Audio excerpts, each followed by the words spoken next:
थानाय 13 अक्टोबर सालमारिनि हर राजाखर आवलिनि अभयनगरनि रतन कुमार साहानि नक बसकांनि सिमि खुंसा बाइक खगजाखा आबनि नाम्बार अंखा TR0104898 गोबांमा थाइरगो नाइटुगुई मान्य अंगै पाइथगो रतन कुमार साहा पाति मुनतुये न्यू कैपिटल कम्प्लेक्स थानाबो दरबार खलाइका पाति मुनतुये जेरै नाइकुलमुंगो अंखरका एनसीसी थानानि पुलिस पाइथगो सांग्रसानि हर राजाखर आवलिनि जुगेन्द्र नगर आमजानि तंनाय राकेश पालनि नकनि सिमि खगजाकमानि बाइक मानका पुलिस राकेश न सुंमुं खलाइके आ बाइक खगजाकमानि पाति मुंगो नेपाल देवनाथी मनोज कुमार दास न romkha फारसालो एनसीसी थानानि पुलिस अक्रा नायखंनाय सुशांत देव जत पाति मुनतुये साबै खनारिखा ब साख्लाइखा रमजानाय रकन पुलिस रिमाननि सानमुं खलायै आदालत तिसाय रोजाकनाय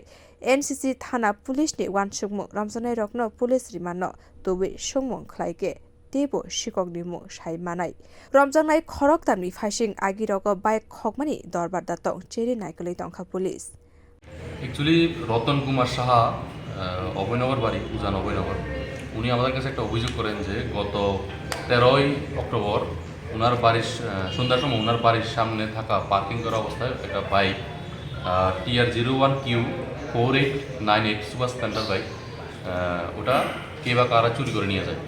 অনেক খোঁজাখুঁজি করেছেন, পরবর্তীতে আমাদের কাছে এসেছেন। সেই ব্যাপারে আমরা একটা মামলা নিয়ে তদন্ত শুরু করি এবং তদন্ত করতে গিয়ে আমরা বাইকটি যোগেন্দ্রনগর এলাকা থেকে রাকেশ পাল নামে একজনের বাড়ি থেকে আমরা উদ্ধার করি। পরবর্তীতে আমরা রাকেশ পালের স্বীকারোক্তি মূলে যে চুরি করেছে নেপাল দেবনাথ এবং সহযোগী মনোজ কুমার দাস ওদেরকে আমরা গ্রেপ্তার করি। আজকে আমরা